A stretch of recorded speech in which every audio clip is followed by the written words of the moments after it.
So we'll pick up the next one, which comes in Sarvaga Sarvavid Bhanur Vishvakseno Janardhanaha Vedo Vedavidavyango Vedango Vedavit Kavihi. Veda Avyanga, it is Vedaangah, one who is free from all imperfections, or one who is not manifest to the senses. Lord Vishnu has no limitations. He is free from defects.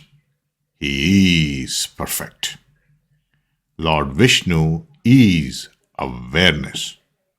Awareness is unmanifest to the senses, mind, and intellect, which are only instruments of comprehension that we have. Senses sense only objects. The Lord is not an object. He is the subject itself. Objects cannot comprehend the subject. Subject alone can comprehend all objects. Therefore, the Lord cannot be grasped, described, or comprehended by the senses.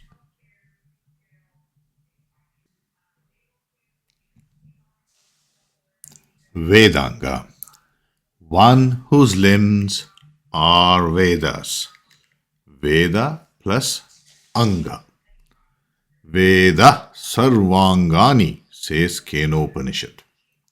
All limbs of the body of Lord Vishnu are Vedas. His body is made up of Vedas. Vedas are knowledge. The Lord is knowledge. He is awareness, which is knowledge. We'll come back to this one.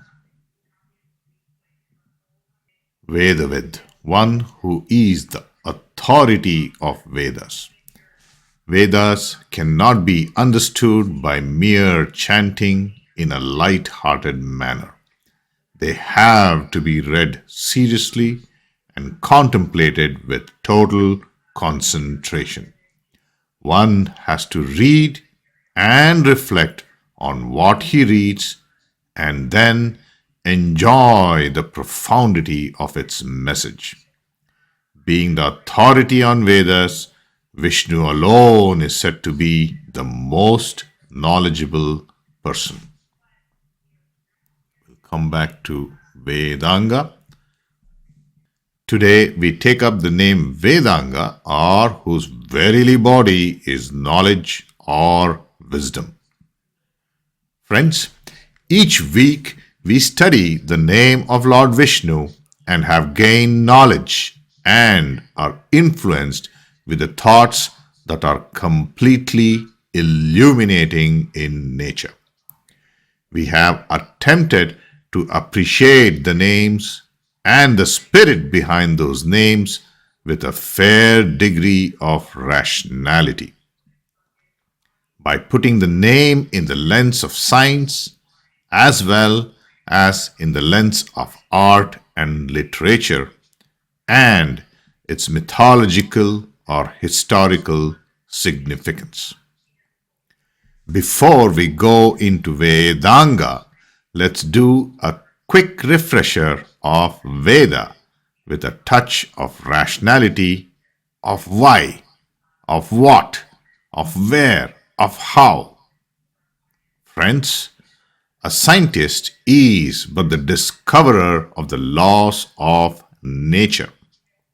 The same is the position which the Vedic times accords to these sages or rishis who discovered the spiritual truth and then recorded in the Vedas, aided as they were not by a university degree, but by minds sharpened by intellectual, moral, and spiritual disciplines. Now, just as the laws of gravitation existed before its discovery and would exist if all of humanity forgot it. So it is with the laws that govern the spiritual world. It would remain even if we forget them. Friends, through our study of Vishnusahasranama over the past years, our study group were exposed to one profound truth, and the deepest of all. That profound truth is what the scientists or the Rishis of the Vedic age promulgated in the Rig Veda as so. Ekam sat Viprah Bahudha Vadanti. Ekam sat Viprah Bahudha Vadanti. Truth is one, and the sages or the wise ones call it by various names. This is the most distinguishing mark of the Indian religious and cultural outlook. Friends, when we studied the name Sarvaga, we took the sublime company of time or Yama himself, and who defines Lord in the Sarvaga form as avyakta or the unmanifested, or one without any attributes. Now, in studying the name Vedaangah, one may feel a contradiction where Lord Vishnu is depicted to have attributes or bodily form or one with Angha. Let us attempt to decipher that today. In our initial opening for the season, we said that Vishnusahasranama is a gold-like alloy, an alloy that brings both the Jnana path and the Bhakti path together.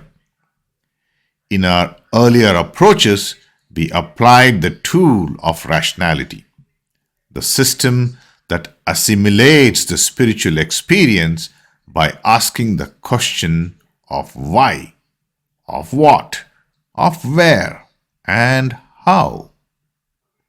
Today, we will take the tools of Bhakti, which is acceptance as is, acceptance as a matter of fact, and acceptance with pure love or Bhakti or devotion.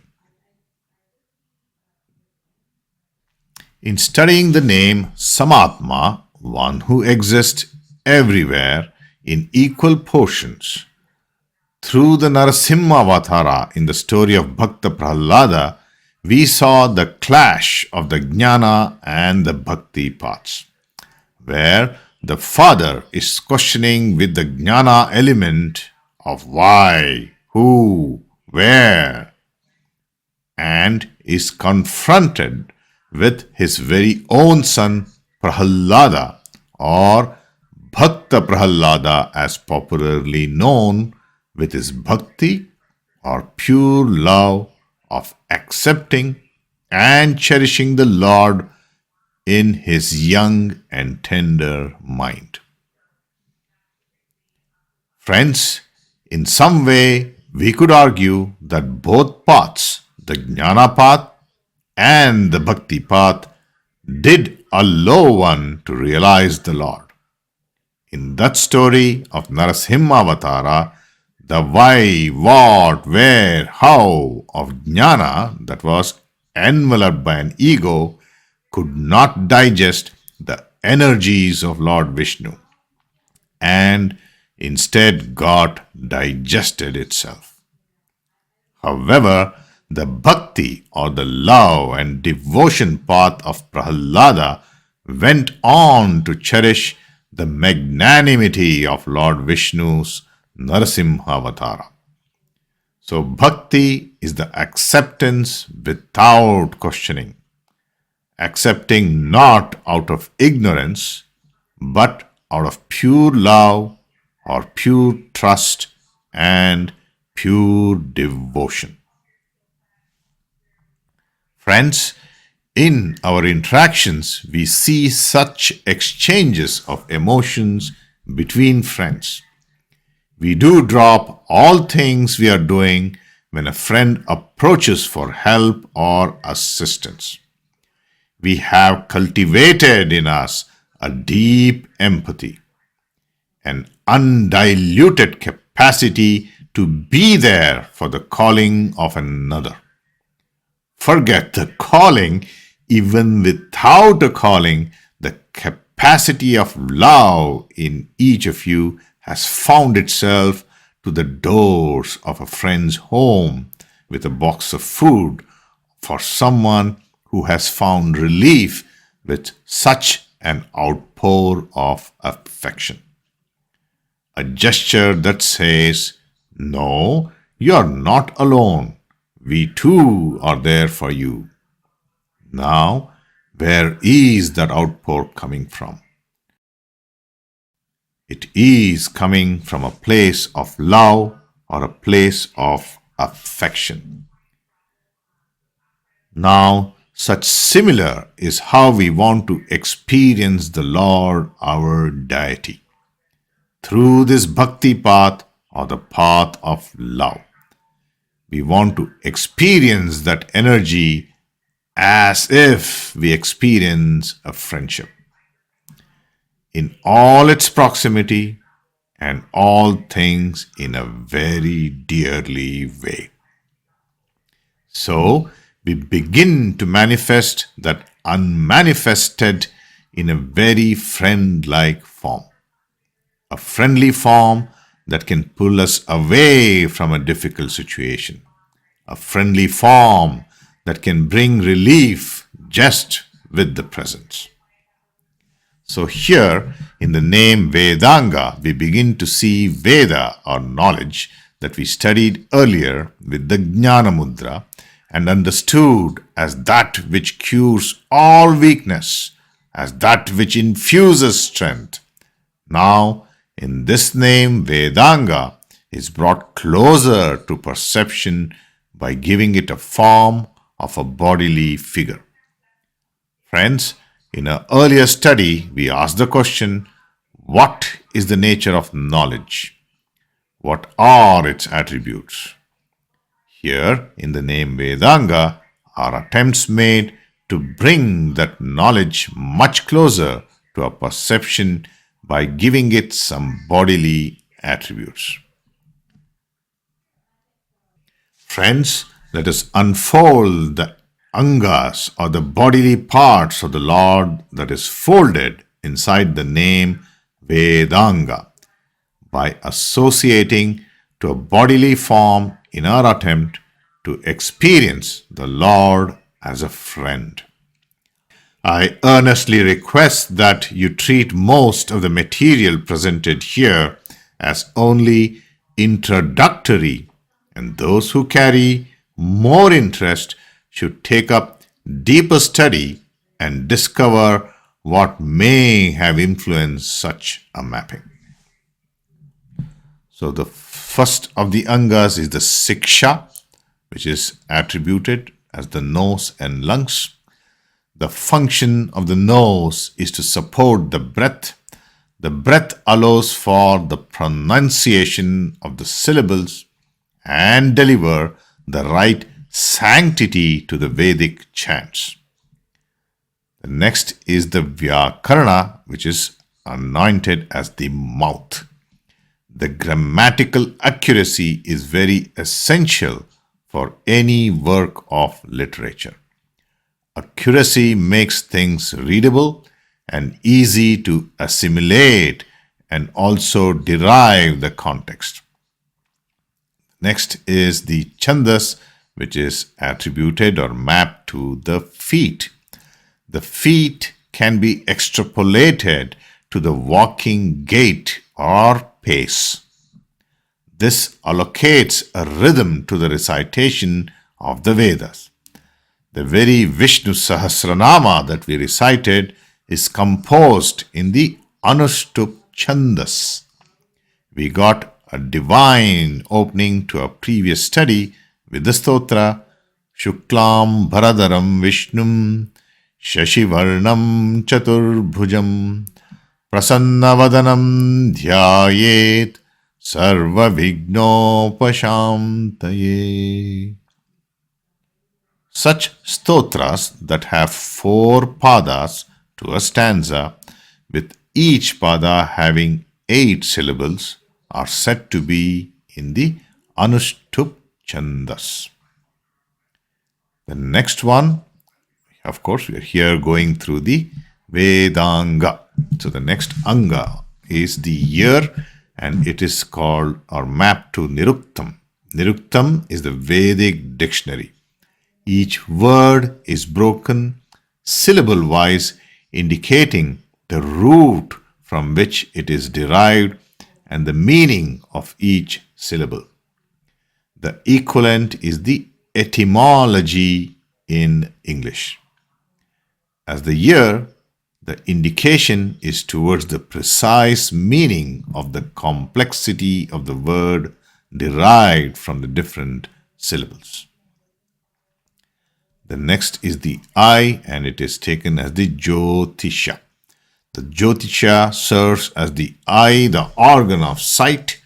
This is very aptly the foresight or the vision of the future.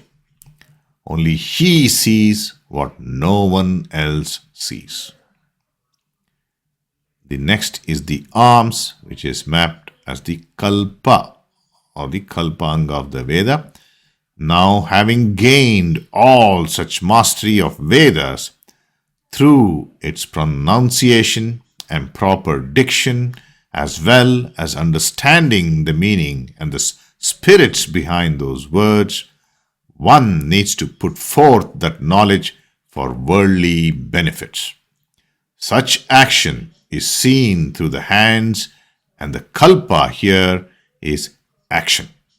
And such similar we see when performing our pujas or rites, where we do the sankalpa, a commitment to complete an event that we have taken. So the above 6 are identified as the Vedaangah. So, in summary, today we built over our previous learning of Vedas or knowledge or wisdom and took those foundations in appreciating the name Vedaangah. From a state of Veda that was attributeless, we gave it some meaningful allocation by associating 2 humanly attributes. Today, in appreciating the name of Vedaangah, we adopted the Bhakti path, which is acceptance as is. Acceptance as a matter of fact and acceptance with pure love or bhakti. The intent of which was to experience the Lord or deity in close proximity, is to be experienced like an affectionate friendship. Here we took Vedaangah as siksha, the earning of knowledge, to that of a nose or lungs, the vyakarana or the grammar to that of the mouth, the chandas, the gait, to that of the feet, the niruktam, the etymology, to that of the ears, the jyotisha or the astrological knowledge to that of the eyes, and finally kalpa or action to that of the arms. Friends, it has been our attempt to gain deep understanding of the 1,000 names in the Vishnusahasranama. With that motivation, we come together each week to derive great satisfaction through this study. This requires a great degree of discipline and commitment. An attribute we saw about today in kalpa and sankalpa. This was a reminder that one cannot meander into a godly task in a light-hearted way, and one cannot hope to gain much out of such lackadaisical approach. It takes a commitment and discipline.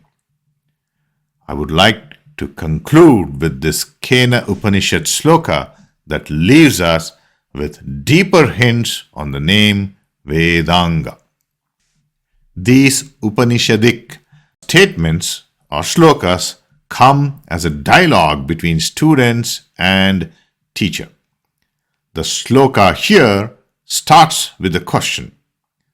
The atmosphere of the questioning here is around day-to-day experiences. The body and the sense organs as self-sufficient and final has not got a satisfactory acceptance in this atmosphere. Somewhere in experiences is hidden the real experiencer, and the search for such is ongoing in this atmosphere. The possibility of a reality beyond themselves is ideated here in this Upanishadic atmosphere. So the question put forth here in Kena Upanishad goes like so.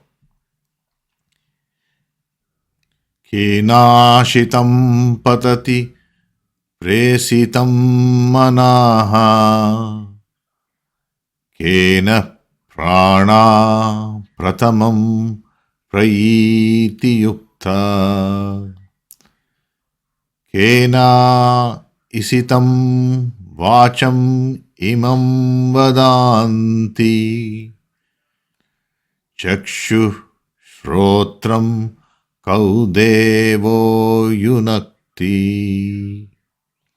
By whom is the mind directed to go towards objects? By whom is the vital force, prana, impelled to function first? Directed by whom do people utter speech? What God directs the eyes and the ears? Friends, such above questions is asked in modern day neurology and psychology.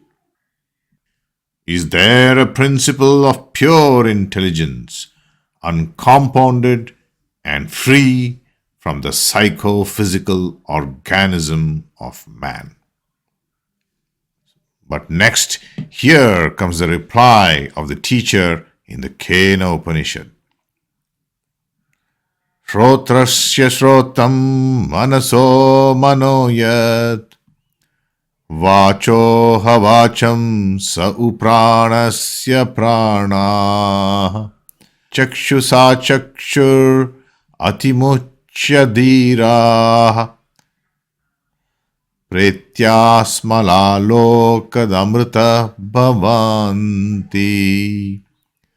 That which is the ear of the ear, mind of the mind, speech of the speech, breath of the breath, and eye of the eye.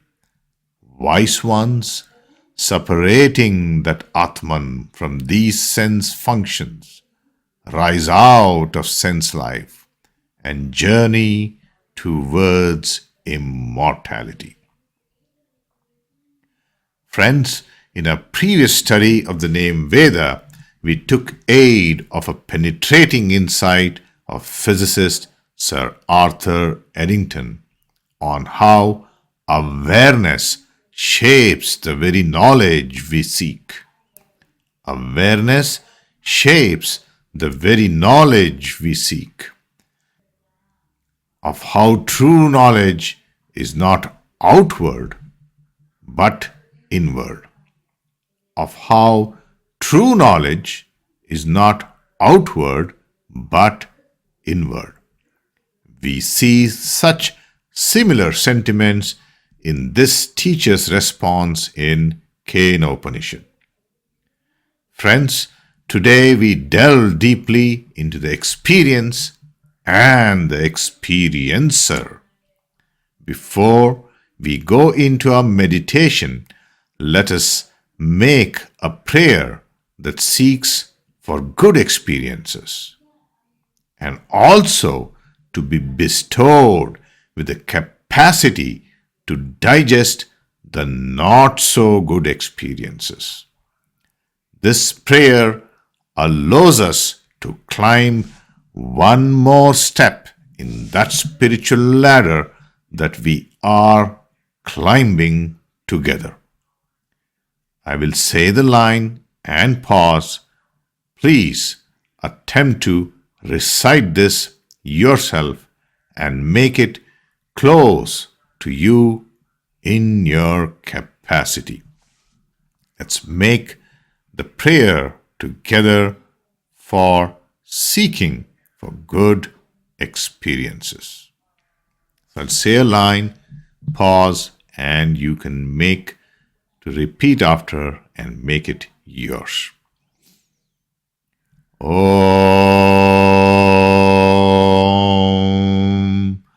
Shamna Mitra Sham Varunaha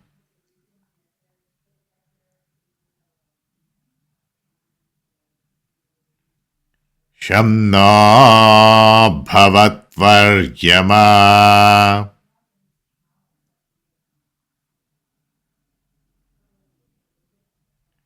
Shamna Indra Brihaspatihi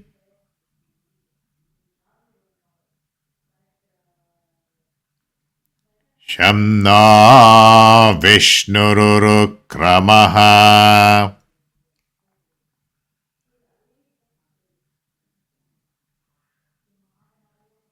Namo Brahmane Namaste Vayo Tvameva Pratyaksham Brahmasi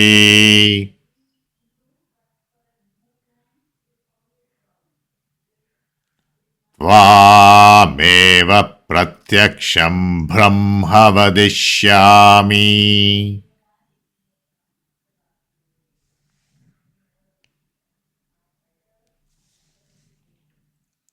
Ratam Vadishyami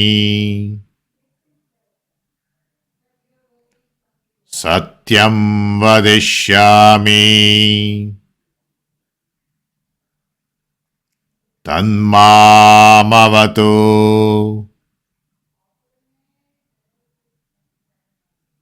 Tadvaktaramavatu Avatu Mam Avatu Vaktaram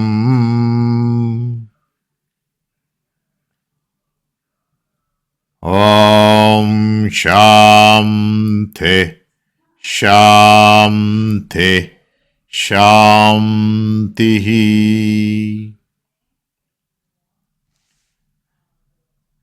Friends, with that prayer, let us go into our meditation with a prayer that seeks for good experiences and also the capacity to digest the not so good ones.